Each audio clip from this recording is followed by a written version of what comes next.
Hey girl, welcome to Finding My Best Self, the podcast where it's totally okay to show up in your leggings and messy bun, because let's be real, that's our uniform here. The only rule is to be unapologetically yourself. And I'm Mandy, and joining me is Pam, the queen of finding the silver linings. We're here to share laughs, tears, and everything in between. Think of us as your new best friends with some stories to tell and wisdom to share. From face palms to victories, we're diving into the journey of self-discovery, wellness, and what it means to truly embrace who you are. So whether you're conquering the world or just trying to find your phone in the black hole, purse, we've got you covered. Because here it's all about encouraging you to lace up those sneakers, or don't, we're not judging. And join us as we explore what it truly means to own your confidence and find your best self. So pour yourself a cup of coffee or a glass of wine and let's get into it. Hello and welcome back to another episode of Finding My Best Self. I am your host, Pam Revet, as well as Mandy St. Germain. And today we have with us Nikki Dealvo. Hi. I am so pumped to have Nikki on today. Nikki and I actually went to school together. We graduated together, and she is someone that I've always loved and looked up to so much, all through high school and even just through life, and following her life story on just a lot through social media because, life. And we don't really see each other that often, but just getting to follow along with her journey. Nikki she's married and she is a mama. She has 2 children. She's a special ed teacher, but she's also been a social worker as well, which she says is where her heart lies. She loves to run. She loves skincare, specifically this vegan snail mucin that I just learned about that I'm like, what the heck is that, even that word? She loves iced coffee, which I love too. And I know that there's a lot of people, it's like you're either hot or you're cold and there's no in between. I definitely love iced coffee as well. She's also an artist. Y'all, if y'all would see the beautiful paintings and art that Nikki does, she is so talented. Everything that she does is absolutely beautiful. And she also loves music and photography. And all around, she's just amazing. And so she has a lot to share. And it's taken me forever to get Nikki to get on this podcast with me. So I am so excited to have her here today. So Nikki, thank you for coming on today and being open to sharing the things that you've been through. And I know that this episode is going to inspire a lot of women because you're going to be specifically talking about topics that we have not covered on this podcast at all. And just to let women know that they're not alone in the things that you've personally dealt with and maybe are still dealing with today. So I guess we're going to jump in. I want to talk about your various professions, because I didn't really know that the difference, or really, I guess, between that you're a social worker or were a social worker and then a special ed teacher. I knew that you were a teacher. I didn't realize that you had done social work too. Yeah. So just kind of the difference in those 2 roles for you, and what was, I guess, your driving passion in those fields, and what wanted you to contribute into those.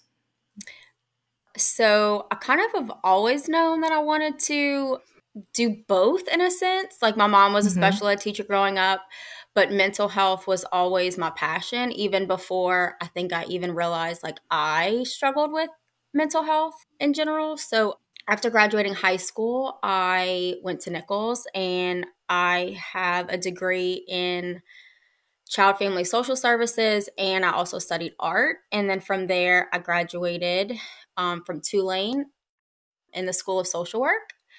And I also went to India during that time too, which really like opened up my eyes to just the world that is. And especially like here in South Louisiana, we just see like this small part of like our beautiful culture, but there's so much more out there. And I think that opened my eyes up to just the different struggles and issues that people have. Yeah.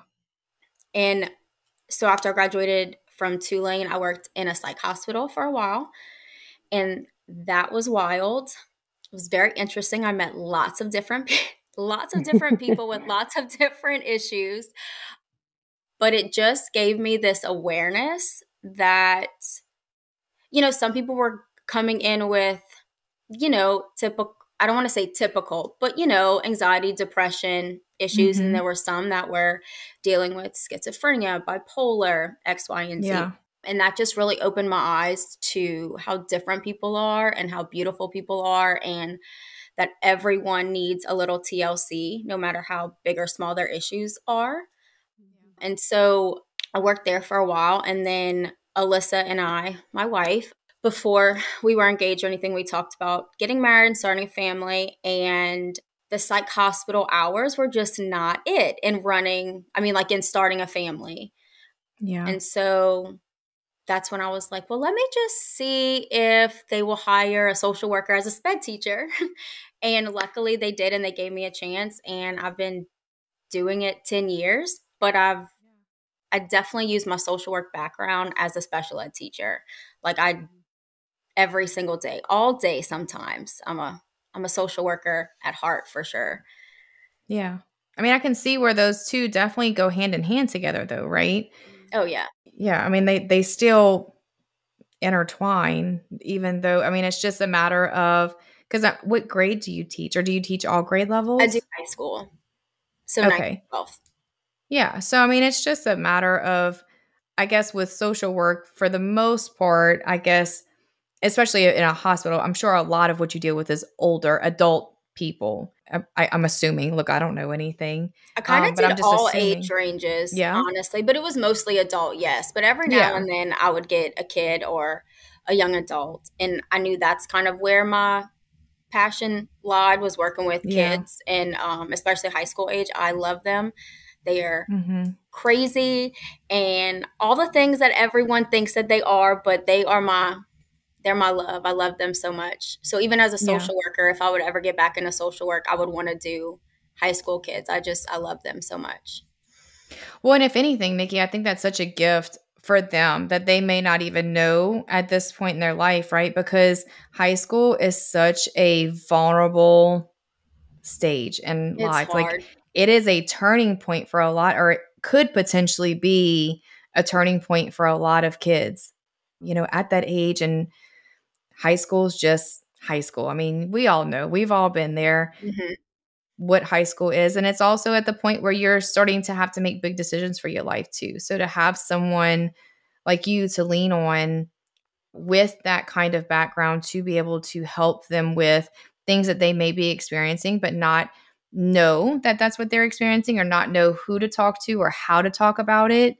I know for me personally in high school, I mean, I wasn't all about going to have conversations with my friends or my parents or anybody really about anything like that was bothering me, that I was thinking or whatever. So I think that's a true gift that they have, and that they just may not know. So kudos to you, because that's a big thing. And I know I've also seen on social media some of the letters and things that you shared from your students and how much they love you. So that's really, really special. I'm on the other side of that. I'm the elementary lover that the big kids scare me. And so I just want all the little babies.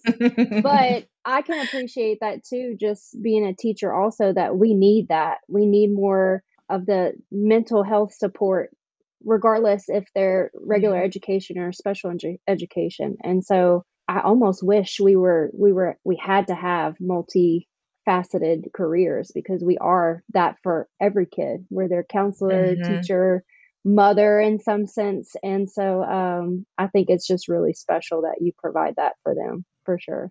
I know we were talking about high school a little, just over the years with perspectives, being a social worker and then moving into education, but then also facing some things that you personally went through in high school. How do you think that this experience, your high school experiences with certain things you struggle with, has helped your perspective moving into social work and education?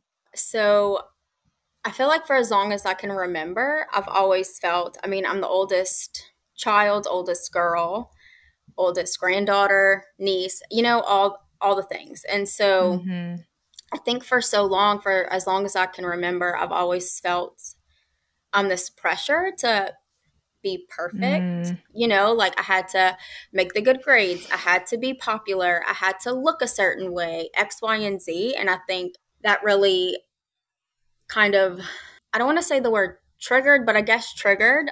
This is something that nobody really knows about me, but I really struggled with having an eating disorder, probably my sophomore, junior year of high school, because I think for so long I felt pressure in all those different areas. And I think food was like the one thing that I felt like I could control, if that makes sense. All the while, my parents were getting a divorce, and just like the pressures of high school in general, like we just said, like so many kids, so many of us have all gone through so many different things in silence. And I think that helps with me being a social worker and a teacher too, like, because I think I suffered in silence for so long, and I didn't even realize that I was suffering in silence until almost now, honestly, like my healing journey through everything else I've been through. Like, I think I've had this awakening, I guess, of all the like layers. And I mean, we've all had childhood trauma, right? Some way darker and deeper than others, but we've all gone through things. And I think going through the other things that I've been through in the last 5-6 years of my life really opened my eyes to all those other layers that I went through back then. And I think if I can not save, but if I can just like help them see that like it's gonna be okay. This is what you're going through. Let's talk about it. Let's feel it, and like let's get over that hurdle. Like if I'm doing that for one person, like that person was me back in the day. And so like I don't know. I just want to be that for somebody else so that they're not, struggling as much as, you already do in high school. Right. Yeah. And it's very kind of, so it's very much what you said, is that in silence, that you're struggling in silence, because for the very reason why we're here today, because even as much as you say that we struggled in silence in high school, because I mean, we did, right? We take that with us as adults. And it's at some point when we have those awakenings, those aha moments, or just finally having enough wisdom and knowledge to be able to put it together and say, okay, that's what caused or triggered those things in me at that time. Yeah. And now I can see it, and now I can recognize it, and now I can help myself to be okay with what was in the past and move forward and grow from that, and even continue to heal and move forward in now years, right? In today. Yeah. And then, like you said, being able to help and to share, so that way people know that they're not alone and that it's okay and everything is going to be okay, and how to be able to get through those things. So you talked about you and Alyssa, and that y'all have been married for, is it 8 or 9 years? It'll be 9 years on Monday. Oh, happy anniversary. Happy early anniversary. That's exciting. So you and Alyssa have been together for 9 years, and y'all do have 2 absolutely beautiful little girls. They're so freaking cute. Thank you. But I know that you said that you also had mom and dad were getting a divorce in high school. And so there was just, a lot going on there. I don't know how much, if there was any family support there, and, how did you, because I mean, we all know, right, that it's come a long way in marriages and stuff like that, and people accepting of and being okay with. And I know as a whole, right, globally, or especially here in the United States. But, with your family, was there any support there? And how did you and Alyssa deal with that time in your life? And what strengths did you find in each other during those times? So I have to say I am so lucky and fortunate that my family, like my parents, my brother, my grandparents, aunts and uncles, I have a big family on both sides, have shown me nothing but like unconditional love.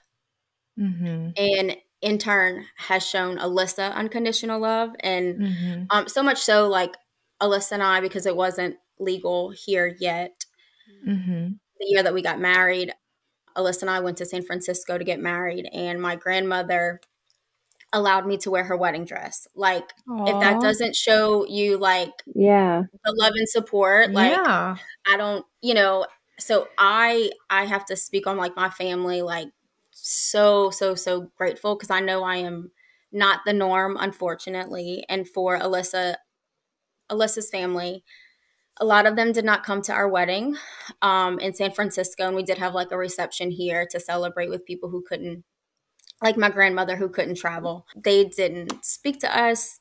Some of them were not the best to me. They didn't really even get a chance to know me. And so it was a real struggle for a really long time. We've been together 15 years total. We'll be married 9 years. And so within those 15 years, it was definitely a challenge to like stay together sometimes, even though like we loved each other and we couldn't understand, like we're just two people who fell in love. Like, I mean, we were both born and raised Catholic. We were both born in the church. Like we understand all the things, right? And we believe in God. We pray with our kids. Like we're very spiritual people, but we just happened to fall in love and we just couldn't understand why there was such pushback and lack of support from anybody, especially her family. Yeah. And it wasn't all, but it was enough that it really has affected her. Still to this day, sometimes she struggles with it. But I think at the end of the day, we had to just look within ourselves and, you know, separately, we had to look within ourselves and, you know, like, this is just who I am. I am just somebody who wants to do good in this world and just happened to fall in love with her and vice versa. And we kind of chose each other and said, you know what, at the end of the day, like, we make each other happy. And so we're not going to allow anybody to stop us. And then that's kind of when we were like, okay, we're going to get married and we're going to start a family and we're going to try to raise these babies to just be good people and to love people for who they are. Yes. But it's still something that she still struggles with, and me too, because I mean, we've been together for so long. Like, I want nothing more for her to feel supported. But we've come a long way. We've come a long, long way. Yeah. I feel like this goes back to what we were talking about with like it being harder when it's family. You know, like we've talked about things before, just other situations. And, you know, of course you always are going to go through these struggles, but it makes it almost harder when you have to separate that from family because you do want them to be a part of it. But there's only so much you can do. And then it's on the other person. Like, this is my life. This is what we're doing. And if you want to be a part of it, like that's what we want, but we can't force you to feel a certain way. And so we're going to move on with our life and hope and pray that you come around and be supportive. Yeah. But and I think for me, like, I've always been somebody, not that let's be real, I do care about what other people think, which is why it took me so long to agree to come on this podcast, you know? Like, I just hope that I just give off, you know, love and light, you know, like I just I want the best for others and I want that reciprocated for me. And when I realized that some of her family members, and like I said, not all, because I'm sure somebody's going to listen to this, but you know, they weren't giving me a chance to get to know me or what I believed in or why I was in school or like any of that. I kind of had to just accept like, okay, this isn't about me and I just have to make me happy. And I have to make sure that Alyssa is feels safe and secure and that she is happy. And then, you know, I think that's when we kind of like, we're okay. Like, this is our life. And if they, like you said, if they want to be a part of it, they are more than welcome. But we're going to kind of just like move on, you know? Right. That took a long time to get there, but it's just it's the accepting. It's for you to accept, like you said, that it's not me. It has nothing to do with me and who I am. And not just you, but Alyssa as well. Like, for both of y'all to be able to say, it's not me, it's them. And I just have to accept that and just move forward with my life. Yeah. It's that part that's hard. It's hard to get to that point. But ultimately, if with anything in life, that's just how, you know, we have to be able to get to in any situation or scenario with any person, family or not, is it's just doing what's best for us and just letting go of what other people think or have to say or their feelings. Right. Because it's not your feelings. I mean, their feelings, what they think has nothing to do with you whatsoever. Yeah. So. Well, I know you talked about your 2 babies, and I know that there was a bit of a journey that came along with that, with facing like infertility and loss. So with those experiences, how do you think that you got through that with, finding strength in those sadder, darker times? Oh, girl, that is such a loaded question. I know it's I will say this, Nikki, because I didn't know all of that. And for those of you listening, before anyone comes on the podcast, there's a list of questions that we send to them for them to be able to answer, so we could get a little bit of insight to help us to better guide the interview. And so, like I said in the beginning, I went to school with Nikki and I knew her, and I've always followed her and stuff on Facebook and kept up with her and all of this. But there's just things that I was just very, surprised to hear because I didn't know. And this is one of them. So, because I do believe at some point you had shared, I think, about the miscarriage, but just the whole process and exactly all what you had going through. And I know you'll talk about it, the whole process of what I didn't know all of it. So I'm just very interested to see like how that process was for y'all and what y'all went through. And then too, even relaying back to with family, right? And how all of that came about. Because I'm sure y'all faced that even more so at that point. Yeah. So this is a little bit of a difficult grief in general is hard to talk about, right? And I've got multiple levels of grief, not just with like the infertility and the miscarriages, but like all the things in between. And I guess I'll kind of like touch on all those things a little bit. But, after Alyssa and I got married, we always knew we wanted to have babies. And so it was kind of like, God says, like, joke's on you. Our plan was she carry, then I carry, then we adopt, right? Mm-hmm. That just didn't happen at all. But before we tried to have a baby, we got married. My grandmother passed away from ovarian cancer. And it was in that moment, it was like we got married, she died. And then we were out, whatever. And we were both like, what is the point of waiting? We've been together so long. Like, we've just experienced, because Alyssa was so wonderful and was with me through the entire process of watching my grandmother suffer and pass away. And she was like, you're right. Like, what are we waiting for? Like, let's just do it. Life is way too short. Mm-hmm. So we're like, okay, you'll go. Alyssa is older. And when I say older, she's 6 months older. Like, let's be real. But that's just what 6 months. But like, that was just our plan. Like, she'll go first because she's older, and then I'll go, and then we'll adopt because we've always wanted 3 kids. Mm-hmm. So we had Edie, and right after Edie turned 1, we were like, okay, we're going to have these babies close together. Let's just do it. Yes. We go to the doctor, and I got probably the most like heartbreaking news, like that this is not going to be easy. Like, your body is not working right. I had low ovarian reserve. So that just means like I was already like in menopause essentially. Mm-hmm. Oh, wow. And this was going to be work. And so, Nikki, did you know you had no idea of any of that beforehand? Like, no, I had none. No symptoms? Like, you didn't like had no, like, something's going on, like nothing? No. And honestly, this is probably a little bit TMI, but like, I thought I was going to be, I thought it was going to be easy for me because I was very regular, like, I was healthy. I work out. I have celiac disease, so I'm gluten-free. I'm a vegetarian. I eat health, like all the things, all right? The things.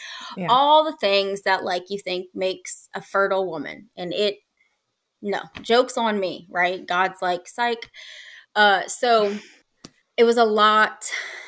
I went through a lot of fertility treatment, some of which I still struggle with because it was very expensive. It took such a toll on my body, emotionally, physically, mentally, all the things. And that's just like aside from like just the fact that I had fertility issues. Like, I was in menopause, trying to have a baby, putting all this stuff in my body, and it's so expensive. I didn't even know what was honestly, like at some point I was going through the motions because I was just so numb. Mm-hmm. Like, thank God, Alyssa, like, she gave me every shot, every injection. That's just like who she is. She's a planner. She's a psychologist, so she's like a sciencey person. So she loves figuring out all that stuff. I am the complete opposite. And I was just like, whatever. And through that infertility, I had 2 miscarriages, and I really struggled with that. It's still hard for me to talk about sometimes because I had 2 miscarriages, and then we still wanted to grow our family. And my wife, very, very grateful that she is able to get pregnant, stay pregnant, and have babies. Mm-hmm. So that second pregnancy with Etta was very difficult for me, living with somebody who was pregnant and experiencing all the things that I never got to fully experience. And just this realization that I wasn't going to have biological babies. I wasn't going to get to look into the eyes of babies that were mine. Like, that's something that I still look at Edie and Etta, and I still am like, but where's my blue eyes? Like, that's just something that, like, I don't know. I'll probably always struggle with a little bit. But when Etta was born, it was weird because she was born, and not that she healed me by any means, okay? Because that experience was something that I will struggle with forever in some aspect. Like, I am actively healing all day, every day. Doing this podcast it's already healing for me, just being able to talk about it with y'all. Mm-hmm. But her being born and her being so attached to me from like the beginning, like, I like forget that her and Edie, like, I forget that they're not biologically mine, because I mean, we did create them together. Like, it's a very unique situation. They are both my babies just as much as they are Alyssa's, but like, I don't know, her being born was like, it doesn't really matter, like, that they're not my DNA, And also, like, we named both of my girls' names are named after my grandmothers, and all of my family has my last name. And so, like, that also, like, kind of helps me, just like, they are mine. Like, these are mine, they're ours, whatever. But I don't know. They remind me, I'm not somebody who believes that, like, everything happens for a reason, because there are some really bad things that happen to people that's not fair. However, I do feel like if I wouldn't have gone through what I went through, Etta would not be Etta. Like, I wouldn't have that second. Edie would be Edie, but there would be no Etta. And like, together, they are just the funnest little bunch of hot mess, sassy girls who, like, I couldn't even imagine, like, my life without, So I think it happened the way that it was supposed to happen, even though it was definitely one of the hardest parts of, like, my entire life. And it put me in a very, very dark space that I'm sure we'll talk about. But yeah. Yeah. Nikki, that is just for you to open up about that. Yeah. Alone means a lot, because I personally know, and I'll also know that I don't know a lot of women who have gone through that and struggle with that thought like you had of, why not me? And because I know that that's probably the thought that went through your head is, why not me? Or, it's that, and the imposter syndrome that really kicks in of, why am I not good enough? And what did I do wrong? And that I'm being punished, because I know that I've personally had those thoughts, and not with infertility, but just with other things in life that didn't necessarily go my way or how I hoped, or what maybe they went that way for everybody else, but not for me. And that's the thoughts that creep in is, and they're not true. Those thoughts aren't true. And I know, but it takes growth and understanding and accepting of to get through those times. And even like you said, it's, there's things that happen that just aren't fair. And it's things that even though that we may accept them and move forward past and heal from, right, that they're still always there. Yeah. Because you can't make them go away. And I know I've said that over and over and over again. There are things that have happened in my life that I'm just like, I'm okay.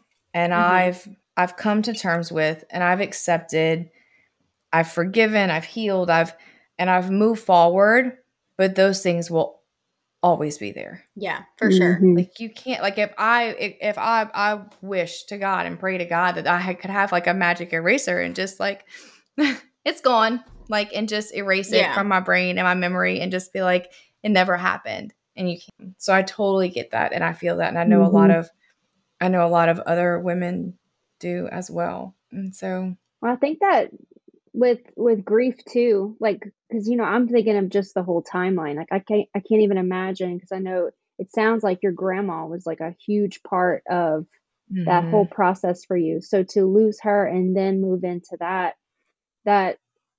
that's I'm sure where that dark kind of those moments come in, because it's just one thing after another, and you're just questioning, the why, or how am I going to get through this, and so I just trying to, I think a lot of people can relate to that when things happen all at once or back to back, that you find yourself kind of going into these darker moments and, maybe pulling things out to get through it. And I know Alyssa was there for you, and I can only imagine how much support that played in your healing process. But this episode is brought to you by MBS Fit Co. Excitement is in the air at MBS Fit Co. as we prepare for our upcoming launch. We're introducing a line of premium activewear designed to seamlessly fit into both your workout routines and daily life. Our versatile collection is perfect for your workouts and equally suited for your day-to-day tasks, ensuring you look and feel your best, no matter the occasion. It's not just clothing. It's a commitment to self-care and embracing your best self. Be the first to experience the fusion of style, comfort, and functionality. Subscribe to our VIP list and follow us on Facebook, Instagram, and TikTok for insider information and exclusive perks available only on our launch day. Dive into the show notes for all the links you need. MBS Fit Co. is more than just activewear. It's a lifestyle. Join our community and be part of our exciting journey from day one to celebrate fitness, self-care, and your hero within. Don't just wear it, live it. All right, now let's dive back into this episode. I do want to know, is that whenever you kind of turn to art or to running or all these other things, was it after that process or through the process that kind of helped you get through it? So it's funny that you say like things just like pile up and pile up and pile up. It kind of was the last 5-6 years. I feel like I've experienced lots of loss and been through the stages of grief more times than like I wish I had experienced.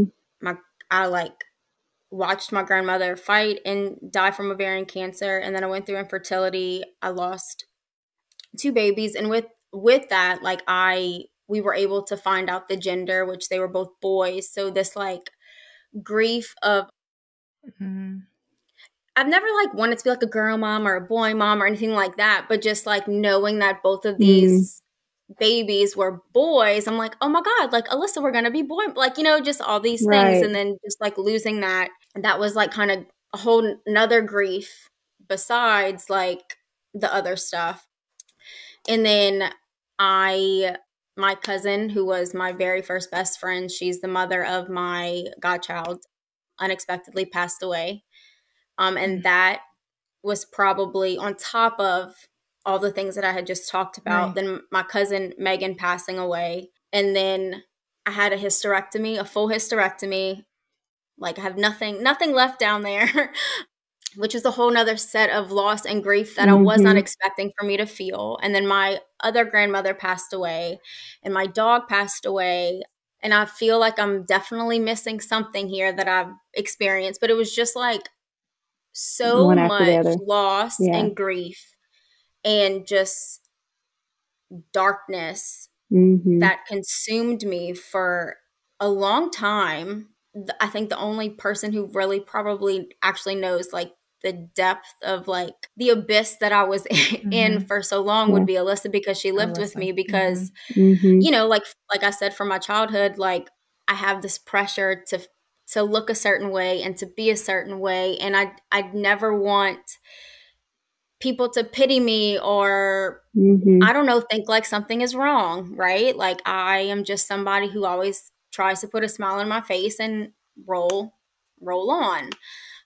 But it was kind of like when my cousin died, that was kind of like, and then my dog died and my grandma died. I was just kind of like, yeah, this ain't looking good for the home team. Like this, I am not okay. And it got to the point of like just praying to God, like that I wouldn't wake up. Like I just felt like I can't go anymore. It was really, really dark, really, really dark. And then Alyssa was finally like, we have these babies that like you, because I went through like you had said, Pam, like I'm not, you feel like, why me? I'm not worth it. All these other things. And it was like my brain was just like, you're not meant to be a mom. You're not meant to be a teacher. You suck at art. Like just all these things, And so Alyssa was like, let's do something. Like you are a social worker, like mental health. Like what are we doing?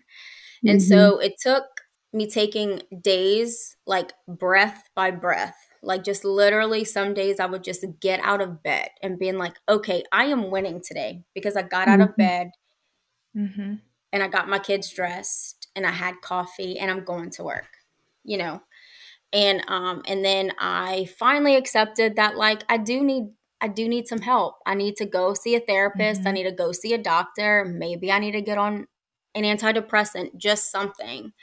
And so it was like those little things that like I just forced myself to do, I guess, because I didn't want to. I had no energy to do any of it, but it was like this conscious effort to make those choices every day, every hour sometimes. And then it was Edie and she was like, Mama, can we paint? And I was like, okay, sure. And I hadn't picked up a paintbrush or anything in forever because, imposter syndrome is a real big thing for me. Like, I am not good enough to be doing all this, but okay, Edie. And then I painted something and it was so like, it was way more therapeutic. And it was actually like, oh, this ain't half bad. Like, look at that. Like, I did that. Like, okay, all right, that's cool.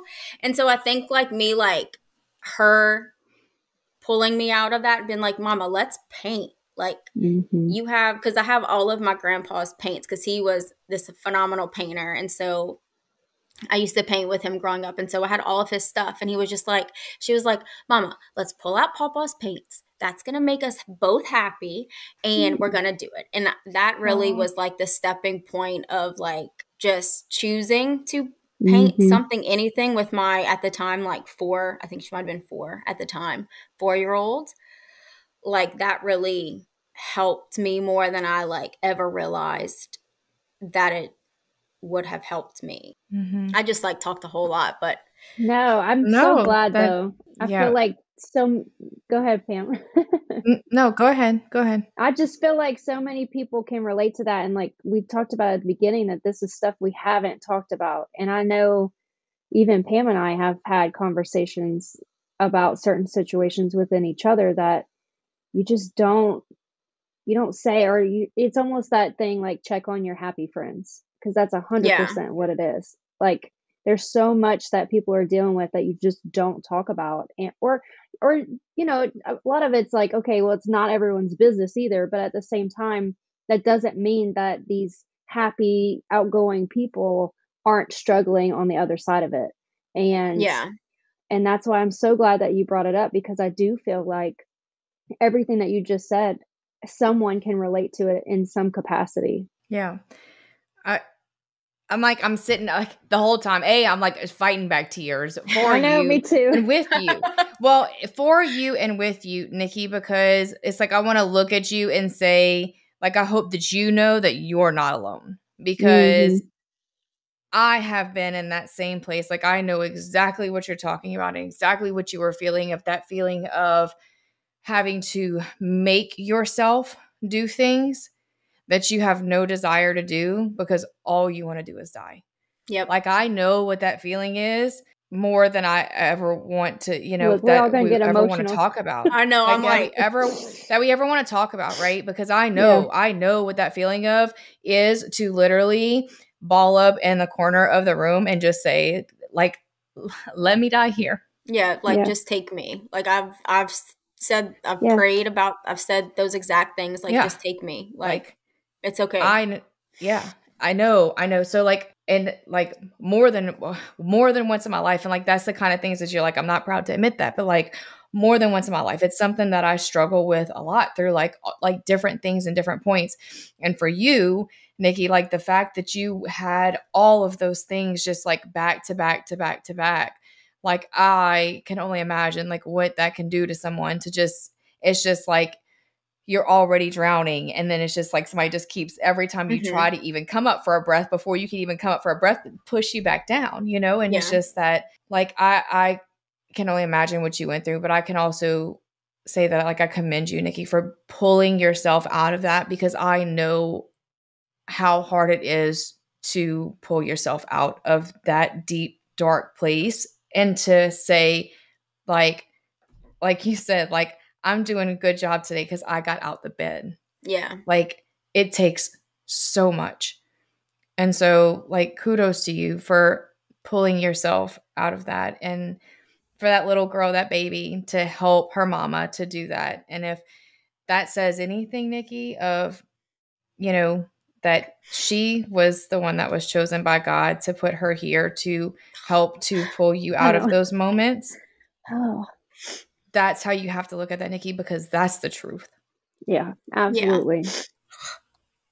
Like when there is a purpose and a reason, like God put that little baby on this earth because God knew that you were going to need someone at some point to help to pull you out. Yeah. And my girls, like, or I mean, I love Alyssa, you know, but those girls, even when they are driving me nuts and they are running around and they're cartwheeling and dancing and doing all the things that they do all day long, like they are like my reason. Like if they wouldn't have been here, like I don't know that I would have been here to do this podcast today. You know, like they are what drove me to like get up every day.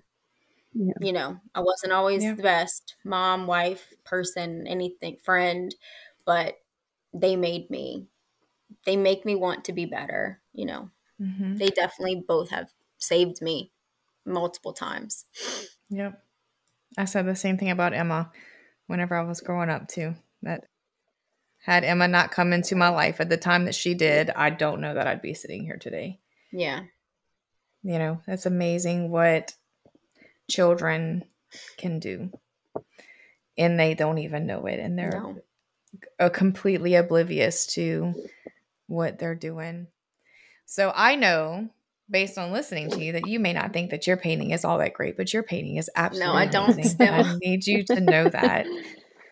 If you know, and we're gonna share some links in the show notes if anyone wants to go check out your stuff, because Nikki's art is absolutely breathtaking. And so I know that you mentioned in your questions that you really like to read too. That you're an avid reader, and I know you do a little podcast listening and stuff. So like, what's your favorite theme? I mean, if we can try to lighten the mood a little bit, and like, what's your favorite theme in your books and in podcasts, just things that you do for whether it's empowerment or to just kind of escape, you know, to help you with your journey and towards improving and mental health and all of that. Like, what do you lean on? So besides like the art and stuff, I run a lot. I'm the worst runner. God, I'm a person who runs. I'm not really a runner. Let me just backtrack. And I recently started working out. I'm going to shout out Girls Gone Buff in Chalmette. It's a mostly female gym, and they have brought out things in me that I never, like I just deadlifted 200 pounds. Like never in a million years did I think that I could do that. Okay. Like, but they have been through their own struggles and stuff. So they just make you like want to be your best self physically and mentally. So a lot of times if I'm running and I'm working out, I really love trashy reality TV, and I will listen to those kind of podcasts. Or, you know, my book, I love like a range of books. Like I'll go from Harry Potter to like some self-help like trauma based, like let's get you out of this deep hole, to I like a little smut every now and then. Yeah.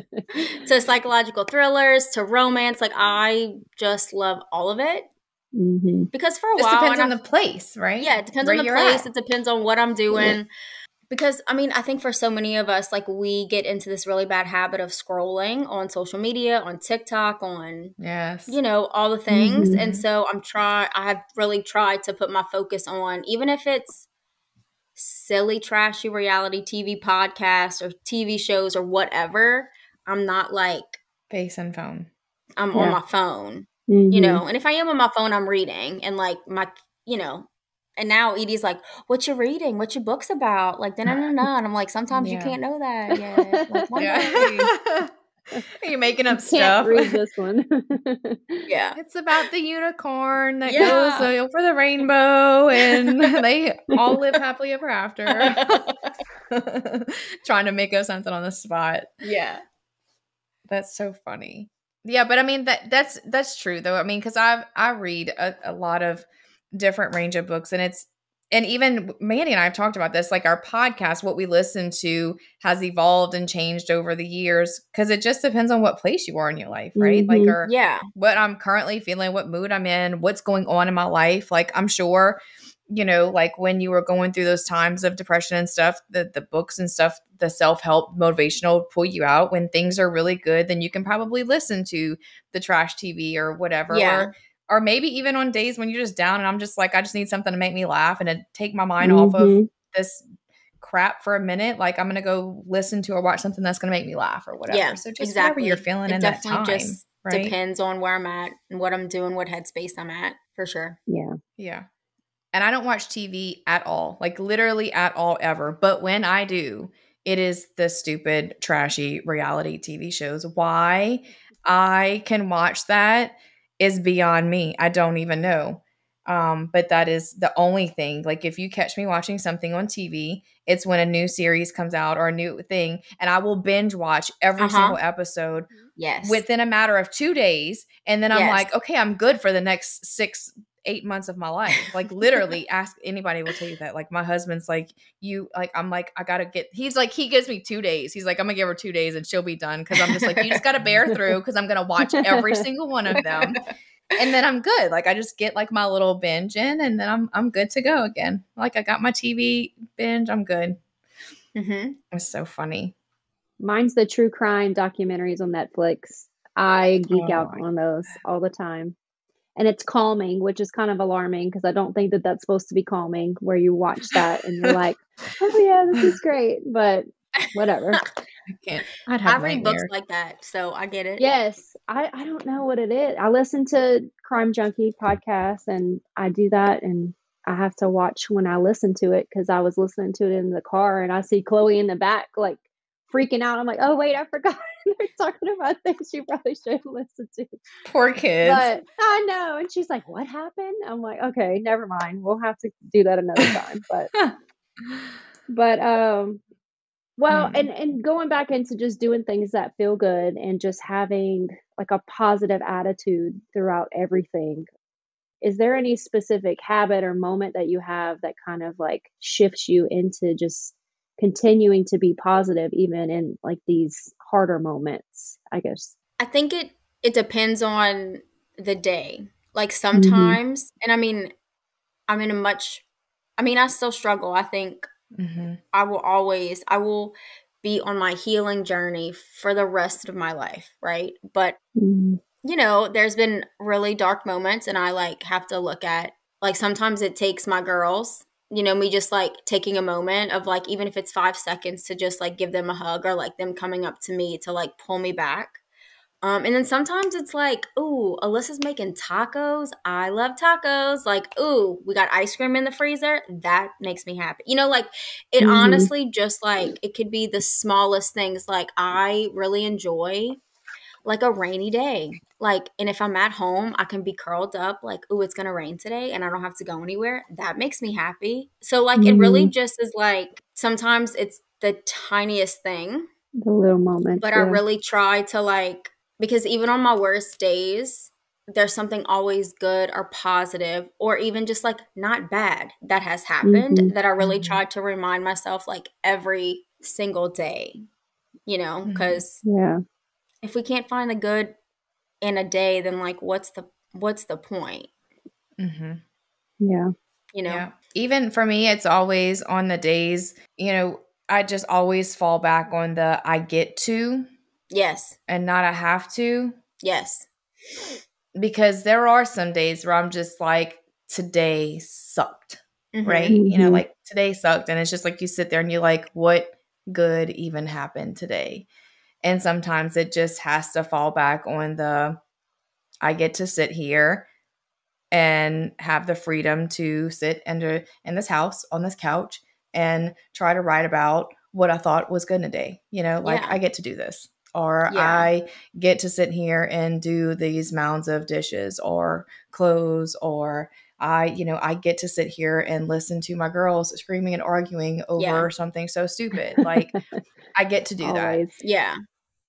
And that's sometimes, even if it's just that, right? If that's all you can come up with, it's just remembering that and just taking the time in the moment to just recognize that, because in the day-to-day life, you know, all of those things just become things, right? They're just there all the time. And we forget how lucky we are to even have those things, have the kids screaming in the background and the roof over the head or the couch that we're sitting on or the dishes that we get to do and stuff. So I think that's a lot of too, you know, what you're saying is just find the littlest possible thing that you can, even if it's that bowl of ice cream. Yeah.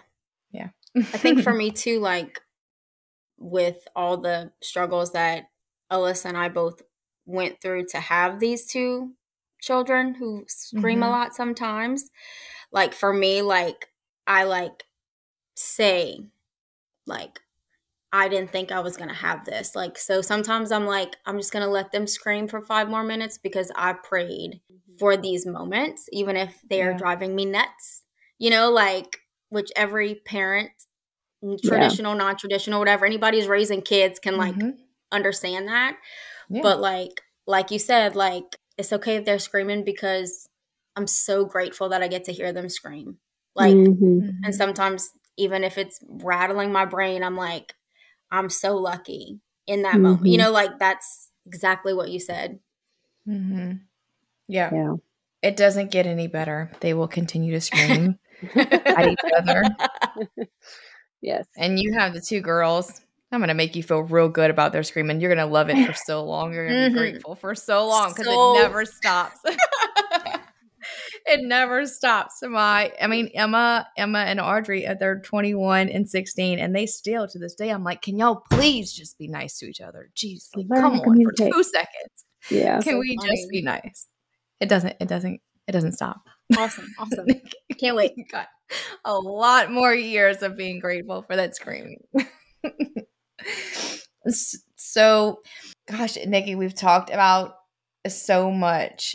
I guess after just cumulative of everything that we've talked about, I know that you spoke on that you're still healing, right? And we're still working through and trying to get through. But it seems that you have gotten to a point where you've kind of found your happy and a little bit of your purpose in life. But we're still all, and I feel like, you know, even sometimes may always be just in that pursuit of happiness, right? And just continuing to grow and find out more about who we are and where we're going in life. And I guess what advice would you give to listeners, I guess, in just that? Like, what did you do, I guess, to take that leap into finding you and your purpose and moving forward past all of the hurdles and the triumphs and the hurt and the depression and everything? Like, what lesson did you learn, or what exactly in life was it that was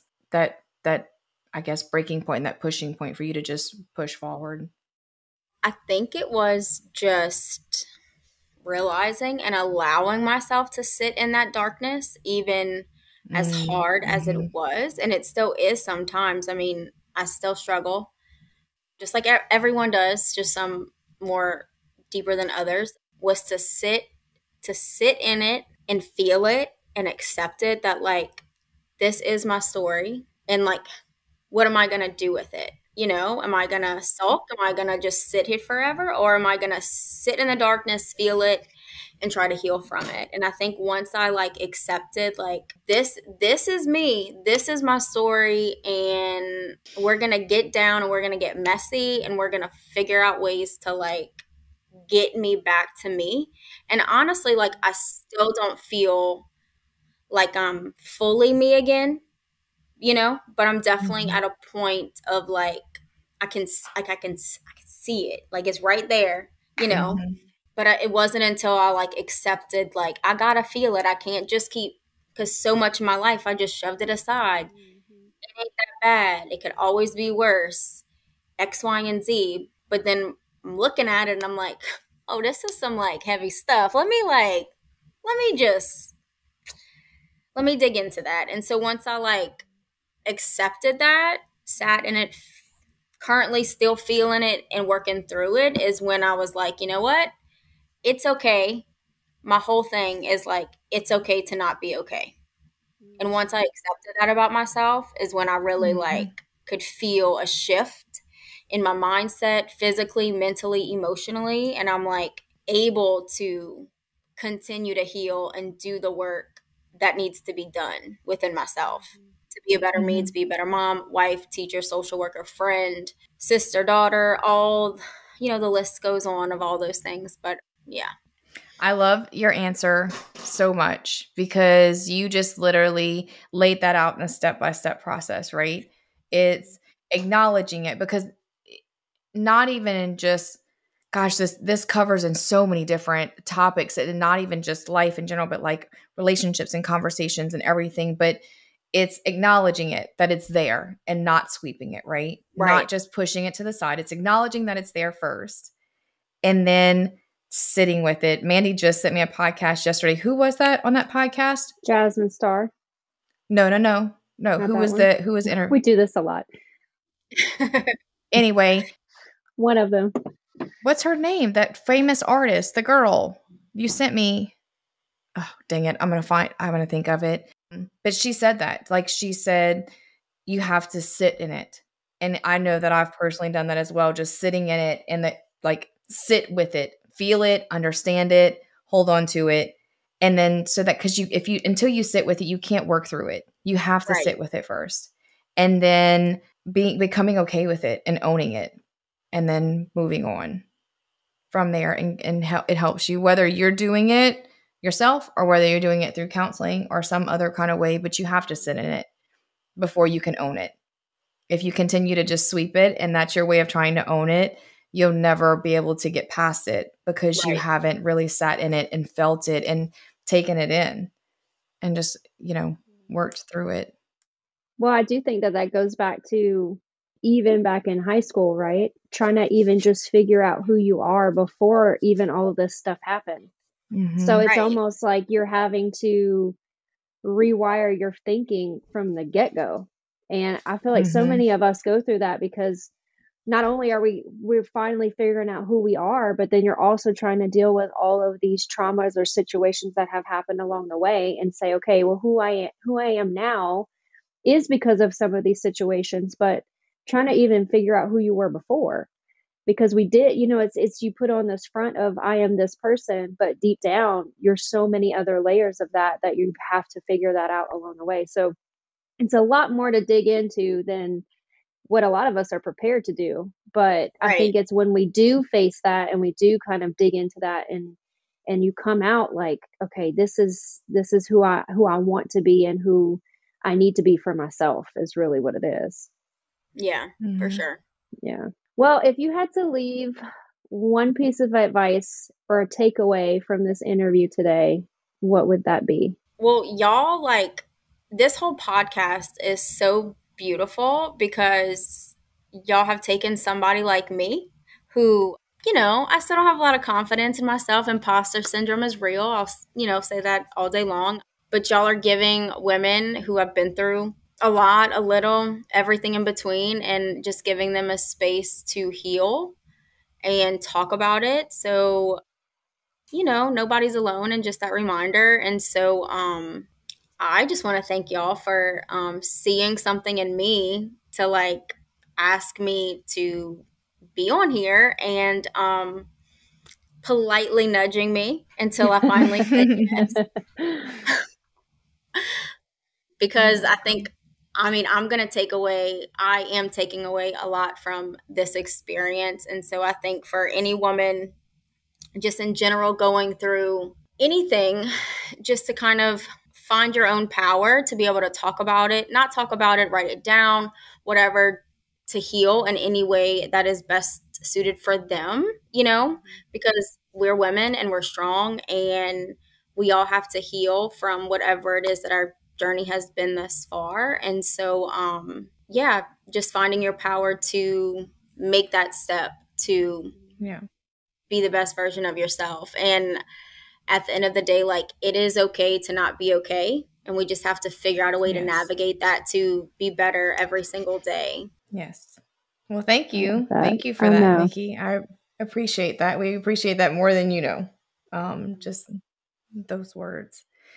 Okay, well, we're going to wrap it up. And before we do, just again, Nikki, thank you so much for coming on today. It meant a lot to have you here. So thank you. And I know that this episode is going to resonate and help so many women, more than I think we even know at this point. But we like to close out all of our episodes with our own little personal saying. So Nikki, what, in your opinion, what does finding my best self, the woman beyond the cape, mean to you? I think I feel like I've said it periodically throughout the episode, but I kind of feel like it's almost like every woman wears a crown, but really every woman wears their own cape, and we have to figure out what cape that is that's going to bring us the most power to be who they are and to be their best self. And sometimes that takes a lot of digging to heal and have that power to be your best self. But as long as we're wearing the cape, we can keep fighting. And that's like the perfect reminder that we as women are fighters and we are strong, and that we can do anything as long as we've got, the right people behind us, especially women. Yes. Behind us. Oh, that made me emotional. Yes. Yes. It did. Yes. That's so good. That was so good. I love that. Yes. Well, Nikki, again, thank you for coming on today. I hope you know how inspiring your story is going to be, is to me, to Mandy, and will be to a lot of people. And just, I want you to know that you are worthy of all the things, Nikki. You're worthy of a happy life and family, and just know that you yourself should be able to look yourself in the mirror and say that, I am worthy and I am loved. So if this episode resonated with you in any way, if you have a friend or a family member who may be going through or has going through any of the similar things that Nikki has been through, and you know that they just need to hear this episode, please share it with them. Leave us a review, and you can check out, we are going to put in the show notes Nikki's way to find out about her art stuff, because y'all have got to see how amazing her art is.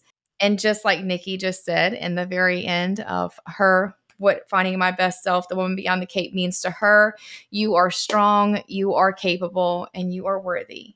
We love you, and we're endlessly rooting for you. And we'll chat with y'all soon. Well, that's a wrap on today's episode of Finding My Best Self. It's been real. It's been fun. We hope you found a piece of your story in ours and feel a little more inspired to chase after your best self. And don't forget to share this episode with someone who needs a little boost today or a good laugh. And make sure to subscribe to our podcast so you never miss an episode. Nothing says owning your confidence like a new outfit from MBS Fit Co. Check out the show notes for the link to shop our luxury athleisure. Go ahead, girl. Treat yourself. And if you've got a story to share or a topic you're dying for us to cover, drop us a line. Our email is in the show notes. Just reach out and let's keep the conversation going. So until next time, keep owning your confidence, embracing the chaos, and remember, the best version of you is just an episode away. And again, we love you and we're endlessly rooting for you.